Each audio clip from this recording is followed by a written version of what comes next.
오늘은 제가 보험 설계사로서 조금은 솔직한 이야기를 해보려고 합니다. 여러분들은 보험을 왜 가입하시나요? 알 수 없는 미래에 불안감으로 많이들 준비하시죠. 몇몇 분들의 부정적인 목소리, 보험에 정답 없잖아, 그냥 돈 벌려고 팔려고 하는 거지 등 일을 하며 여러 안 좋은 이야기를 들을 때도 있는데요. 일정 부분 공감합니다. 보험에 정답 없습니다. 하지만 정답에 가깝게 설계할 수는 있습니다. 저희에게 문의 주시는 분들께 항상 감사하죠. 믿고 맡겨주시니까요. 하지만 이 일이 정말 보람찬 건 보험금이 지급되어 감사 인사를 받을 때인 것 같습니다. 9년차 보험 설계사인 제가 오늘 시청해주시는 분들께 정말 필요한 내용을 전달하려 합니다. 오늘 말씀드릴 내용은 솔직히 설계사인 저에게는 아무런 도움이 되지 않고 오히려 손해가 될 수도 있는 이야기입니다. 하지만 여러분들께는 분명 도움이 되는 내용이기 때문에 이 영상은 끝까지 한번 꼭 보시고 저처럼 더 늦기 전에 지금 가지고 있는 보험들을 꼼꼼하게 점검해 보시길 바랍니다. 실제로 보험을 점검해보면 적게는 수십만 원, 많게는 수천만 원까지 쓸데없이 지출되고 있는 보험료를 줄일 수 있는 경우가 정말 많습니다. 저 역시 이런 혜택과 보험 구조를 제대로 이해한 뒤에야 조금만 더 빨리 알았더라면 이라는 아쉬움을 정말 많이 느꼈습니다. 본 광고는 광고심의 기준을 준수하였으며 유효기간은 심의일로부터 1년입니다. 오늘은 국민건강보험이 제공하는 아주 강력한 의료비 지원 혜택 4가지를 말씀드리려 합니다. 사실 이 4가지만 제대로 알고 계셔도 여러분의 보험 설계와 보험료 지출은 완전히 달라질 수 있습니다. 감당하기 어려운 병원비 앞에서 한 번쯤 막막함을 느껴보신 분들이라면 보험의 필요성에 대해 깊이 공감하실 겁니다. 큰 병에 대한 진단, 큰 수술, 길어지는 입원, 생각하기도 싫죠. 혹시 모를 상황이 두려워 이것저것 다 필요해 보이기도 합니다. 그런데 정작 병원은 거의 가지 않았는데 매달 수십만 원씩 보험료만 빠져나가고 있다면 어떤 기분이 드시나요? 이게 정말 필요한 걸까? 혹시 내가 괜히 돈만 쓰고 있는 건 아닐까? 이런 생각이 스치다가도 그래도 나중에 크게 아프면 어떡하지? 라는 불안 때문에 보험을 쉽게 정리하지 못하는 분들이 생각보다 정말 많습니다. 오늘 알려드릴 국민건강보험 혜택들을 정확히 이해하시면 지금 내가 가지고 있는 보험이 과한지, 그리고 정말 필요한 것은 무엇인지 스스로 판단할 수 있게 될 겁니다. 이 영상을 끝까지 보신 후에는 보험을 바라보는 기준 자체가 분명히 달라질 겁니다. 매달 자동이체로 빠져나가는 보험료를 보면서 한 번쯤 마음속에서 씁쓸함이 올라온 적 아마 다들 있으실 겁니다. 많은 분들이 민간보험을 마치 만능처럼 여기면서 좋다더라는 말만 듣고 남들 따라 이것저것 가입하는 경우도 정말 많죠. 마치 유행하는 옷 하나쯤은 있어야 할 것 같아서 사는 것처럼 보험도 그렇게 따라 가입하는 분들이 정말 많습니다. 그러다 보니 사실 나에게도 필요하지도 않는 보험을 매달 몇십만 원씩 꾸역꾸역 내고 있는 건 아닌지 이제는 냉정하게 스스로에게 물어볼 때입니다. 이런 불필요한 지출이 쌓이고 쌓여 우리 집안 살림에 밑 빠진 독처럼 큰 부담이 되고 있다는 사실 혹시 눈치채셨나요? 내가 가입한 보험이 정말 나에게 필요한지 판단할 수 있어야 불필요한 부분은 줄이고 필요한 것만 제대로 준비할 수 있는 거 아닐까요? 그래야 보험료도 아깝지 않게 느껴질 겁니다. 대한민국에 살고 있는 사람이라면 누구나 가입되어 있는 국민건강보험, 이렇게 매달 꼬박꼬박 돈을 내고 있으면서도 정작 국민건강보험이 제공하는 커다란 혜택을 제대로 알고 계신 분들은 거의 없습니다. 저는 보험업으로 생계를 유지하는 설계사지만 보험을 이것저것 많이 가입할 필요는 없다고 생각하는데요. 가족력이나 건강 상태에 따라 내가 스스로 걱정되는 우선순위를 정하고 정말 필요한 것만 준비하는 게 훨씬 더 현명한 선택이라고 생각합니다. 이미 국민건강보험만으로도 해결되는 부분이 정말 많거든요. 하지만 이런 사실들을 잘 모르다 보니 여러 보험을 겹쳐서 가입하고 매달 많은 보험료를 부담하고 계신 분들을 현장에서 자주 만나게 됩니다. 혹시 나도 쓸데없이 과도한 보험료를 내고 있는 건 아닐까? 이런 걱정 결코 여러분만 하는 고민은 아닐 겁니다. 이미 많은 분들이 같은 고민을 하고 있고요. 비슷한 상황에 놓여 있죠. 그래서 오늘 내용은 정말 가벼운 마음으로 내게 정말 필요한 게 무엇인지 함께 천천히 알아가 보시죠. 국민건강보험 의료비 지원 혜택 첫 번째는 본인 부담 상한제입니다. 과도한 의료비로 인한 경제적 부담을 덜어주기 위해 국민건강보험에는 본인 부담 상한제라는 제도가 있습니다. 이 제도는 환자가 1년 동안 병원에서 낸 본인 부담금이 본인의 소득 수준에 따라 정해진 기준 금액을 초과하게 되면 그 초과한 금액만큼을 건강보험공단이 다시 돌려주는 제도입니다. 쉽게 말해 병원비 때문에 가게에 너무 큰 부담이 생기지 않도록 이 정도까지만 내세요 하고 상한선을 정해두는 제도라고 이해하시면 됩니다. 다만 꼭 알고 계셔야 할 중요한 점이 하나 있습니다. 본인분한 상한제는 해당 연도에 사용한 병원비를 모두 합산해 정산한 뒤 다음 해에 환급해주는 구조입니다. 즉 병원비는 당장 전부 우리 스스로 먼저 부담해야 하고 환급을 받기까지는 최대 1년 정도의 시간이 걸릴 수 있다는 점은 반드시 기억해 두셔야 합니다. 이런 상황을 대비하기 위해 대표적인 민간보험이 바로 실손의료비 보험, 흔히 말하는 실비보험입니다. 앞서 실손보험 하나 정도는 꼭 준비하시는 게 좋다고 말씀드린 이유도 바로 이런 공백을 보완해주기 때문입니다.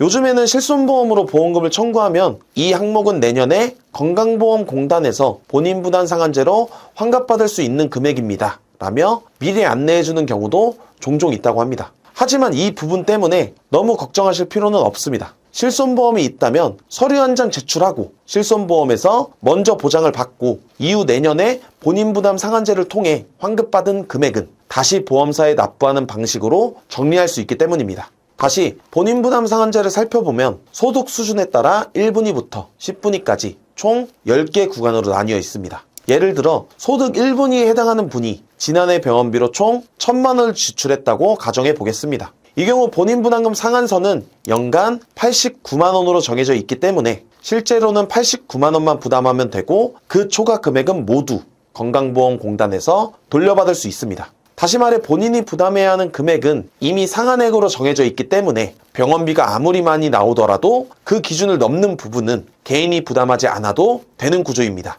여기서 이런 궁금증이 생길 수 있습니다. 병원을 여러 곳 다녀서 각각의 병원비가 상한액보다 적게 나왔어요. 이런 건 적용되는 거 아니지 않나요? 이런 질문들도 해주시는데요. 하지만 그렇지 않습니다. 한 곳이든 여러 곳이든 상관없이 1년 동안 낸 병원비의 전체 합계가 본인의 소득 구간 상한액을 초과하면 그 초과분 역시 환급 대상이 됩니다. 따라서 최근 들어 병원비 지출이 유난히 많았다고 느껴지신다면 본인 부담 상한제 환급금이 있는지 반드시 한번 확인해 보시길 바랍니다. 단 중요한 점은 이 환급금은 자동으로 지급되지 않는다는 것입니다. 반드시 건강보험공단에 직접 신청하셔야 환급을 받을 수 있습니다. 신청 방법은 간단합니다. 먼저 국민건강보험공단 홈페이지에 접속하신 뒤 메인 화면에서 환급금 조회를 눌러주세요. 이후 편하신 방식으로 본인 인증을 하고 로그인하시면 환급금 조회와 신청을 바로 진행하실 수 있습니다. 또 다른 방법은 국민건강보험 모바일 앱을 이용하는 방법입니다. 앱 상단에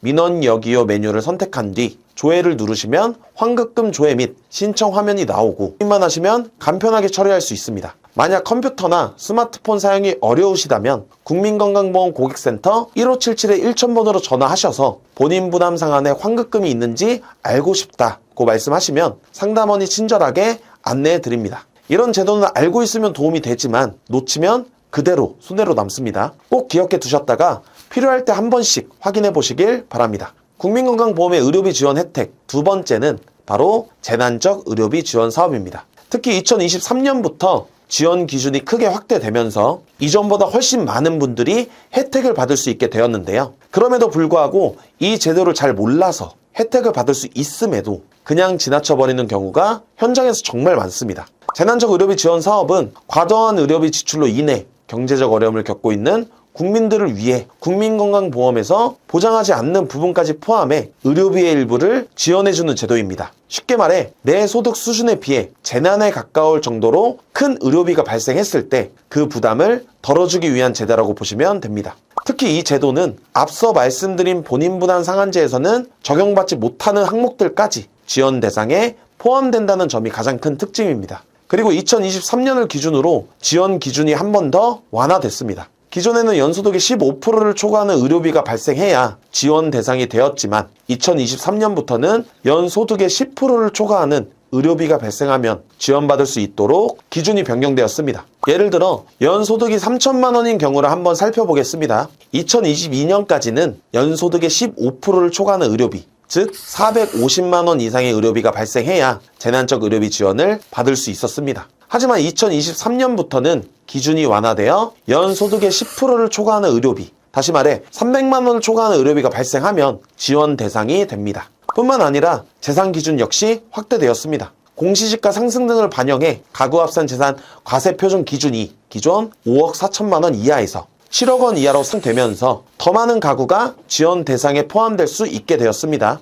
또한 과거에는 입원 치료는 모든 질환이 가능했지만 외래 치료는 중증 질환에 한해서만 지원이 이루어졌습니다. 하지만 이제는 입원과 외래를 구분하지 않고 모든 질환에 대해 지원하도록 범위가 크게 확대되었습니다. 여기에 더해 지원금 한도 역시 기존 연간 3천만 원에서 연간 5천만 원까지 상향되었습니다. 이처럼 받을 수 있는 조건은 분명히 넓어졌지만 아직도 이 제도를 몰라서 혜택을 놓치고 계신 분들이 생각보다 정말 많다고 합니다. 지원 내용을 조금 더 자세히 살펴보면 소득 구간에 따라 지원 기준과 비율이 다르게 적용됩니다. 먼저 기초생활수급자와 차상위 계층의 경우 본인 부담 의료비가 총 80만 원을 초과하면 해당 의료비의 80%를 지원받을 수 있습니다. 다음으로 기준 중위소득 50% 초과 100% 이하에 해당하시는 분들은 본인 부담 의료비 총액이 연소득의 10%를 초과할 경우 의료비의 60%를 지원받을 수 있습니다. 그리고 기준 중위소득 100% 초과 200% 이하에 해당하시는 분들은 개별 심사를 통해 의료비의 50%까지 지원받으실 수 있습니다.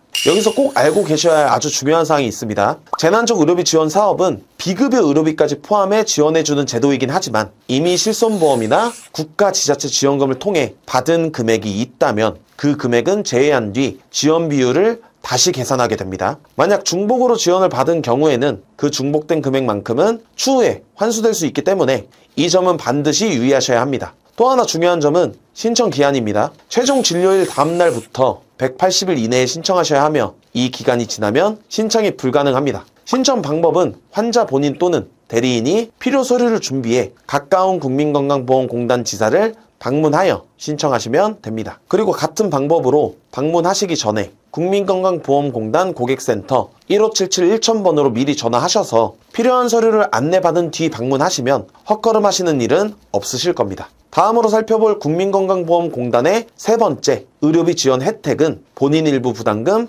산정특례 제도입니다. 이 제도는 진료비 본인 부담이 높은 암, 뇌질환, 심장질환을 포함한 중증 질환자와 희귀질환자, 중증 난치 질환자에 대해 진료비 본인 부담률을 경감해주는 제도입니다. 이처럼 큰 질병들은 치료기간이 비교적 길어지는 경우가 많다 보니 자연스럽게 병원비 부담도 커질 수밖에 없습니다. 그래서 대부분의 분들이 혹시 모를 상황에 대비해 민간보험을 별도로 가입해 두셨을 텐데요. 하지만 국가에서는 이처럼 큰 질병이 발생했을 때 병원비의 90% 이상을 지원해주고 있습니다. 우리가 흔히 말하는 3대 질병인 암, 뇌혈관 질환, 심장질환 역시 본인 일부 부담금 산정특례 제도를 통해 진료비의 90% 이상을 국민건강보험에서 부담하고 있습니다. 암 환자의 경우 산정특례로 등록된 날부터 5년간 의료비 혜택을 받을 수 있습니다. 그리고 이 5년 특례 기간이 끝나는 시점에 만약에 내 몸에 잔존암, 전이암, 재발이 확인되었거나 암 조직의 제거 또는 소멸을 목적으로 수술, 방사선, 항암치료 등 계속하고 있다면 종료 예정일 3개월 전에 신청하여 다시 재등록할 수 있습니다. 재등록이 되면 추가로 5년 더 산정특례 혜택을 받을 수 있습니다. 다만 산정특례에서 지원되는 항목은 급여 항목에 한정됩니다. 급여 항목은 건강보험이 적용되어 병원비 부담이 크게 줄지만 비급여 항목은 건강보험 적용이 되지 않아 본인이 전액 부담해야 합니다. 암과 같은 큰 질병에서는 최신 의료기술 기반 치료를 원하시는 경우가 많아 비급여 진료가 많이 발생하고 이때 발생하는 비용 부담을 줄이기 위해 실손보험, 암보험 등 민간보험을 활용하는 경우가 많습니다. 여기서 중요한 점은 앞서 설명드린 재난적 의료비 지원 사업은 민간보험과 중복 지원이 되지 않고 이미 받은 보험금이 있다면 지원금 계산에서 제외되거나 중복 수령 시 환수가 이루어진다는 점입니다. 하지만 산정특례는 민간보험 가입 여부와 상관없이 동일하게 혜택을 받을 수 있다는 점이 큰 장점입니다. 즉 민간보험을 여러 개 가입했다고 해서 산정특례 혜택이 줄거나 제한되는 일은 없습니다. 결국 여러분이 준비해야 하는 것은 보험으로 보장받지 못하는 비급여 부분을 어떻게 대비할 것인가입니다. 이 관점으로 보면 모든 의료비를 대비하겠다고 해서 굳이 여러 보험을 복잡하게 가입하거나 과다한 보험료를 낼 필요는 없다는 뜻이기도 하겠죠. 마지막으로 살펴볼 국민건강보험공단의 의료비 지원 혜택 네 번째는 노인 장기요양보험 제도입니다.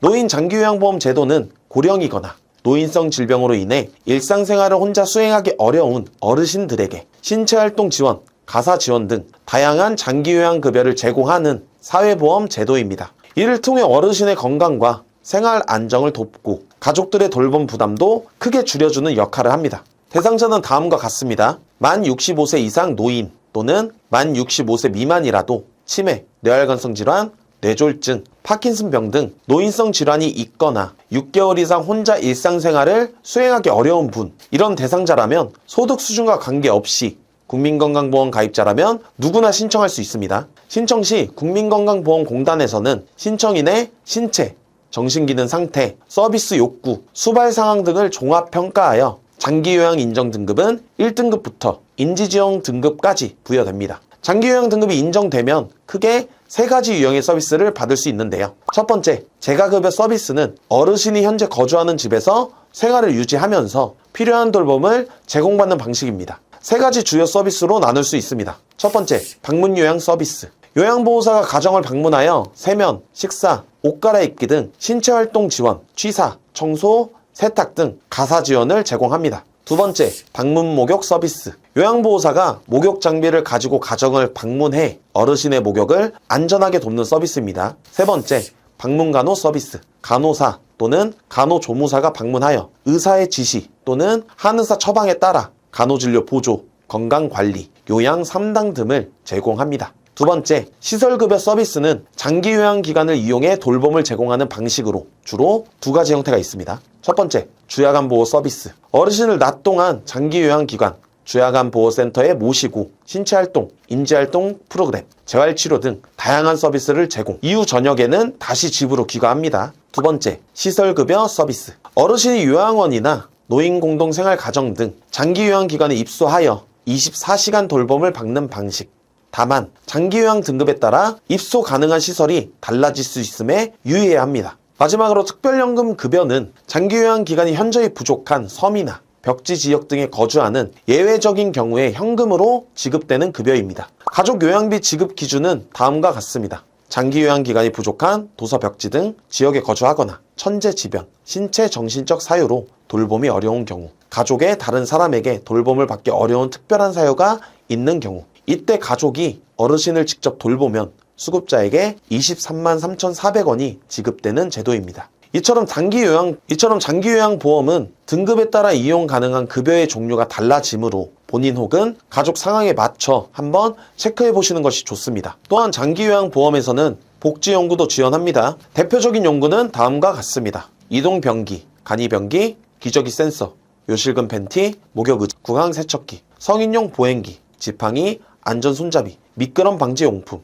자세 변환 용구, 욕창 예방 방석, 배회 감지기, 고관절 보호대. 이처럼 다양한 복지 연구를 통해 어르신의 안전과 일상생활 지원을 돕고 있습니다. 장기요양보험의 급여는 연간 160만 원 한도 내에서 이용할 수 있으며 한도액 적용 기간은 수급자의 장기요양 인정 유효기간 개시일로부터 1년간입니다. 일반 수급자는 급여 비용의 15%를 본인이 부담, 급여 수급권자 등 감경 대상자는 6% 또는 9%를 부담, 국민 기초생활수급자는 전액 면제. 지금까지 설명드린 노인장기요양보험 제도는 어르신들의 삶의 질을 높이기 위한 매우 중요한 사회적 장치입니다. 전문적인 요양, 간호 서비스를 통해 어르신의 신체 기능 호전과 건강 유지, 안정적인 노후생활 지원, 가족이 감당하던 육체적, 정신적, 경제적 돌봄 부담 경감, 이를 통해 가족 구성원들은 자신의 경제활동과 사회생활에 더 집중할 수 있습니다. 전문요양 서비스는 비용이 만만치 않지만 장기요양보험을 통해 본인 부담률을